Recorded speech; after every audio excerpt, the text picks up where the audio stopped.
Victim or victor? Victim or victor? Good morning, everybody. It's time for Morning Manna. What a wonderful morning it is. Happy Friday. Happy Friday. It's Friday. Thank goodness. Thank God it is Friday. Ready for the weekend. 2 days from Sunday. 2 days from Sunday. Which is the best day of the week. The first day of the week is when we give him corporate worship and praise. Good morning, Brenda. How are you on this morning? You're on time this morning. Thank God.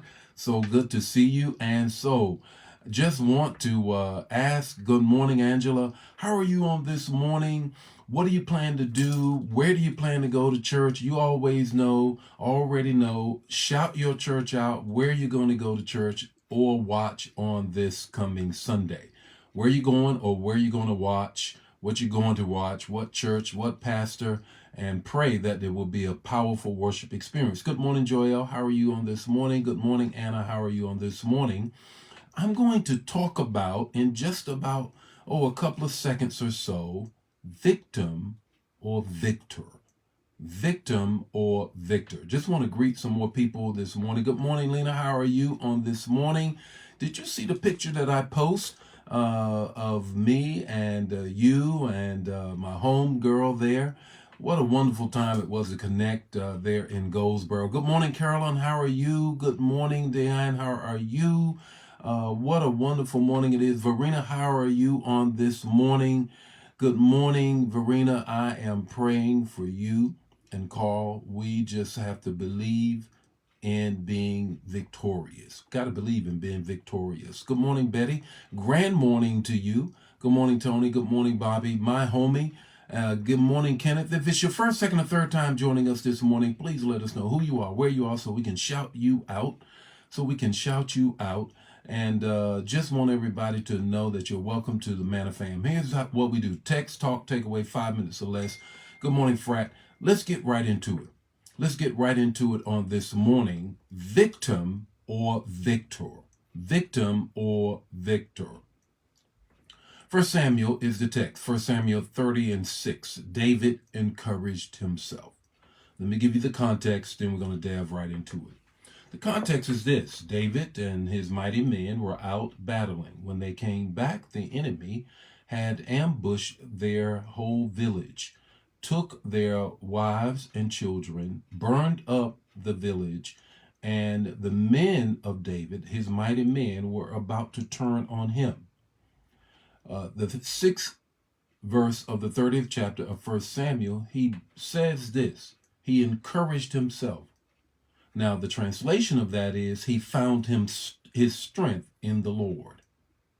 I like to look at this whole thing, that how he encouraged himself. Let me share this with you. You can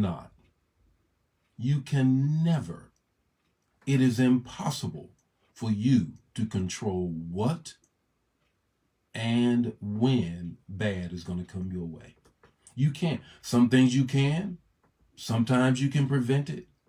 But more often than not, you cannot control the bad people and the bad things that will come your way. It's part of life. But what you can control is your response to it. That's what you can. And that's what David did. And you have two choices. I'm going to give you three. David could have said, I'm a victim. I'm a victim. More often than not, when something bad happens to you, or when someone does something to you, hurt you, break your heart, do whatever the case may be, you can determine then, I'm going to be a victim. Woe is me. Woe is me. Wow. Why did this happen to me? Lord have mercy. Look at me. You can spend a great deal of time. You can spend all your time licking your wounds and going over that. And trust when I tell you, the situation would have moved on, the circumstance would have moved on, and the person who did whatever they did would have moved on as well. And you will be left there talking about, woe is me.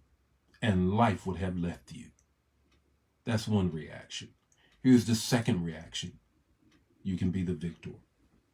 You can be the victor. You can say, if God permitted it in my life, therefore God is going to make me victorious over this. I am the head and not the tail. Greater is he that is in me than he that is in the world. I will not be defeated by this. You can make that decision. You can say, God, Romans 8:28 is in effect. You're going to work this thing together for the good. God, you're going to take this because it didn't kill me. It's going to make me better. You can make those decisions, or you can do, as I shared, number one, I'm a victim. Here's the third thing I want you to grab. David made a decision to say, I'm going to be victorious. Though he was confronted with one thing after another, the people he loved and led were turning on him, ready to stone him. He did what? He did a couple things, and this is what I need you to do. He grabbed the ephod. In other words, that was the garment that the priests would wear. He grabbed the ephod, and he went before the Lord. He went to the man of God, and he asked the question, what should I do? The man of God said, pursue. In other words, do not sit back and be a victim. You go after and be victorious. That's what he did, and he was victorious. What's your takeaway this morning? Your takeaway is this. Your reaction to everything is everything. Your reaction to everything is everything. You will never be able to control what people and things come your way. The only one you can control is you.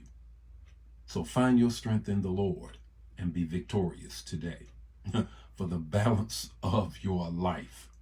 Well, have a wonderful weekend. If you go to New Life, I got a word for you on this weekend, and I'll see you Monday morning with more Morning Manna. The Lord be with you. His face shine upon you. Give you peace. Share the manna. Please don't keep it to yourself.